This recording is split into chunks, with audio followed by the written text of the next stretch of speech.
Stats 23 here. In today's knife therapy, I have for you the Golden Designs Standard. This is a pre-order that will be available for pre-order on 12/30/22 at 10 a.m. PST or 1 p.m. EST. They have several different variations in your regular configuration, like the one I have here, and another pattern on the titanium scales.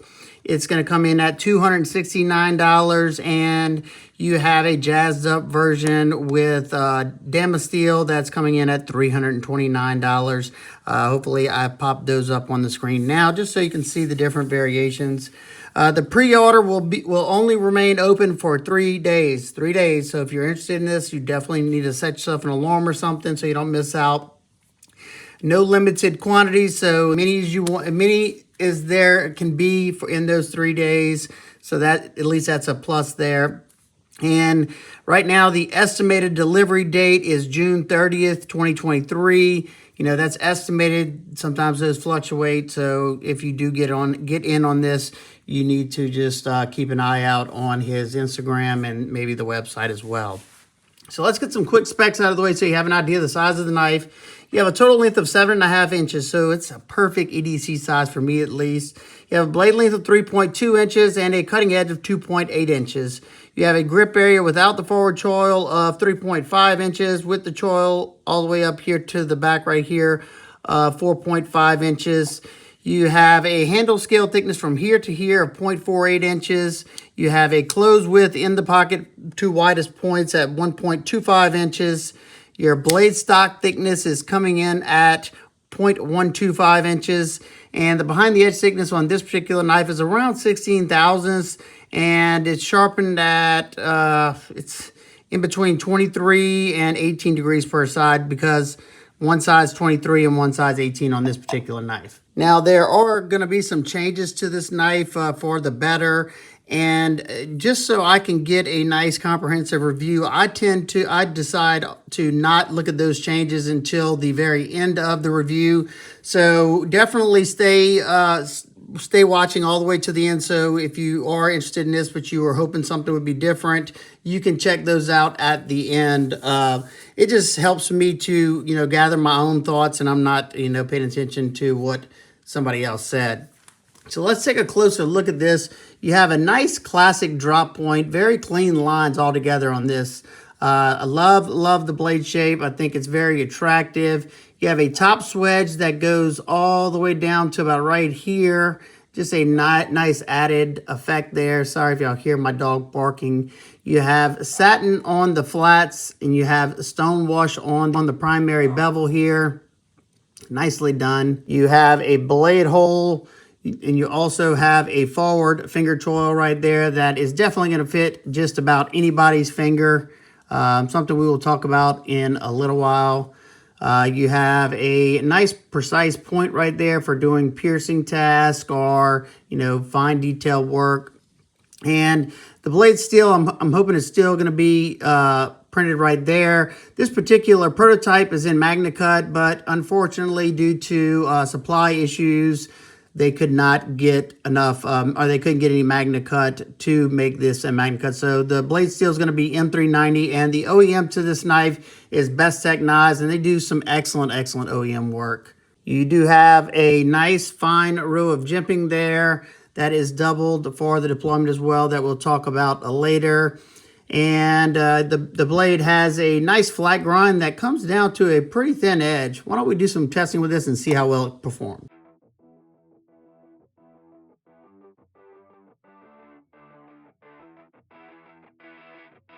I'm not the first person to get this knife, and I don't know what the edge was used like. So we're not testing for edge retention. Plus, this is not the steel that will be used on the production run. So here we're just testing how well it slices, how it feels when it slices, and how it feels in hand in different grips.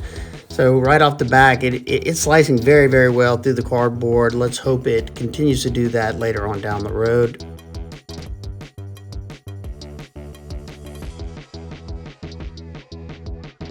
Here we're going to test the ergos on this piece of birch, and I just want to get a feel for it in hand. So I started with that choke up position because it's a pretty large spot right there, and as you can see, you can see me repositioning my hand several times, and I think it's because the thinness between that choil area and the top of the spine is kind of thin, plus the handle scales are under, your half-inch average. So it kept wanting to push that blade backwards on me. It wasn't nothing severe or anything. I definitely was able to kind of maneuver around it. Other than that, no hot spots that I felt. Being that this is like a drop point, you have that nice bit of belly up there in the front, so all these cuts on the flat cutting surface work really, really well. It is still slicing nicely, and in the pinch grip it was comfortable. Now I do have gloves on just to try to save my hands as much as possible, but definitely enjoyed the way it was performing. The edge could have been sharper, but like I said, I'm not the first one, so definitely not gonna knock it for that whatsoever. Just trying the different hand placements and where is the most comfortable on the knife. Blasting through this cardboard, no problem whatsoever. Those bellied knives usually do pretty darn good as long as they got a decent edge. We go to the denim. It still has a decent bite to it. I mean, it's not the cleanest cut, but being that Bestex, the OEM, they do a really good job of their heat treating, and I'm not worried about that aspect of the knife whatsoever.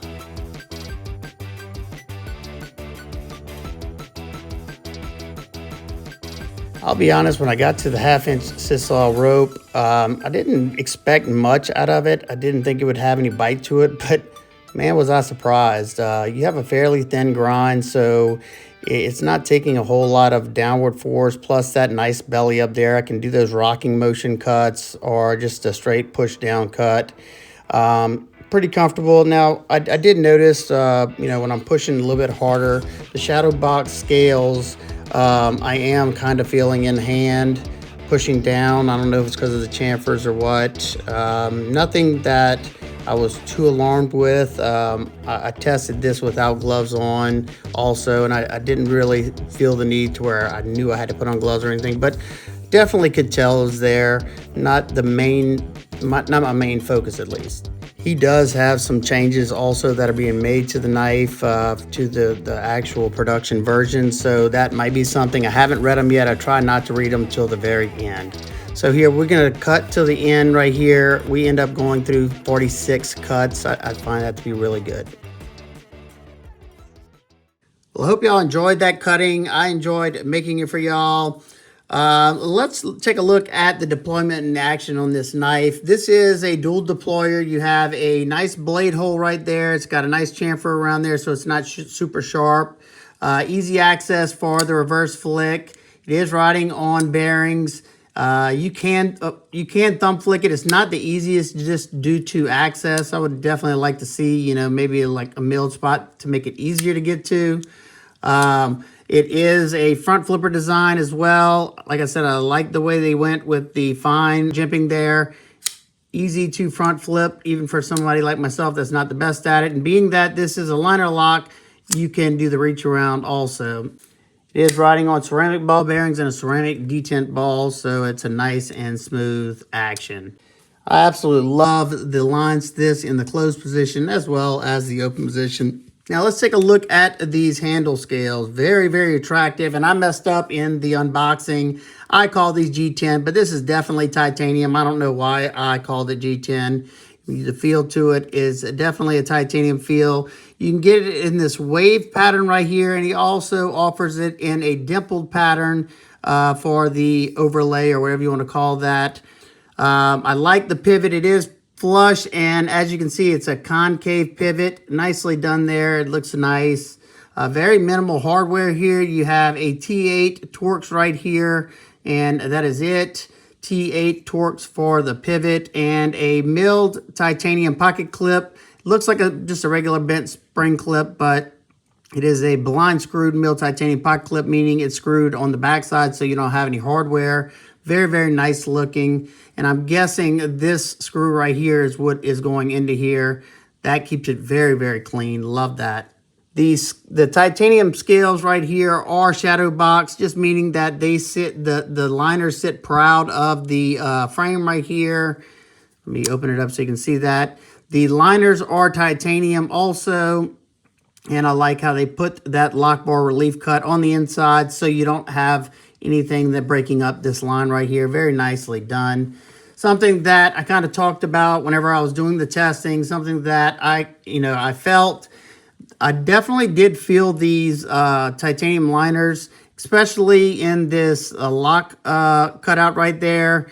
It's a sharp spot right here on both sides, so hopefully that's something that is going to be changed. And I did kind of notice it here, not really as bad. More so right here in the top right here whenever I was doing those sawing motion cuts. And I think it may have something to do with these handle scale thickness, the scale thickness not being at least a ½ inch or more, because whenever you have the skinnier ones, you're tending to pinch that, and it's kind of pushing up on the palm a little bit harder because you're not getting as much of a grip. It wasn't terrible or anything, but something I did feel during that cutting. Now, your deep carry pocket clip is tip up right hand carry only. Sorry about that, lefties. Let's check it out in the pocket. I did notice it went in and out of my pocket nicely. And these ribbons the ribbing going in that direction, I didn't have any problems with it binding up.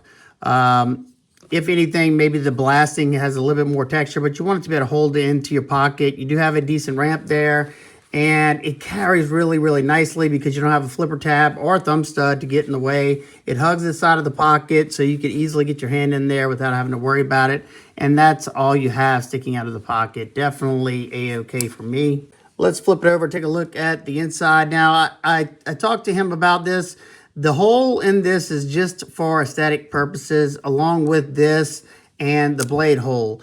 It's supposed to kind of resemble the silhouette of his logo. So pretty cool. I like whenever, interesting little things like that. Nice titanium backspacer. One thing that I do like, see how it has a V-notch in there. That's a risky move, and the OEM has to nail it because you can tell whenever the knife is perfectly centered like this one is. So I like seeing that, especially, kind of hold the companies accountable. Let's take a look at the inside. You have some heavy skeletonization in there, and hopefully y'all can see that. You have the Golden Design logo on the inside, keeping everything nice and sterile. You don't have any blade markings except for right here, which that's very nicely done. You do have a hardened stainless steel lock insert there, and you can see on the opposite side, you have some very heavy skeletonization. I like seeing that. Very, very nicely done. Let's check out the weight on the knife. First off, in grams, 107.4 grams or 3.788 ounces. So I find that to be perfectly fine. Now let's take a look at the lockup. The lockup is sitting, I'd say, at around 40%. This one has absolutely, when I say bank vault lockup, no side to side whatsoever. I can't even muscle any out of this. Very, very nice lockup here. The only thing that I noticed right off the back was how uncomfortable it was to disengage that lock. I did find that I could do the claw rather easily, not a problem whatsoever. So I would definitely like to see that either knocked down or somehow give me a little bit more access, being that it is flush with the show side liner. Now for some quick size comparisons on two that kind of resemble the knife a little bit. You have the Kaiser Escort and the Kaiser Original XL. The Escort's a little bit longer. You have more cutting edge on both of the Kaisers, but the XL Original is very, very similar in overall length and similar in blade as well. You just have more cutting edge here. Next up, we have the Ontario Rat Model 1 and 2. It's right in the middle of those two. Lastly, we have the Spyderco PM2 and the Para 3. It's in the middle of those two. You have about the same. You have a little bit more cutting edge than the Para 3. All right, now for my nitpicks complaints. And make sure to stay for the end because some of these could be changed. But first thing I noticed right off the back was the lock access, how those two lines are kind of sharp and uncomfortable. So if they could maybe lay those back to where those aren't sharp points, give us a little bit more access as well. Also, like I said, I did notice whenever I was doing the wood shaving that this deep choil right here, the thinness in this dimension here and the thinness in this dimension here, whenever I was cutting down, it was pulling the knife this way. So I was having to grip the knife a lot tighter.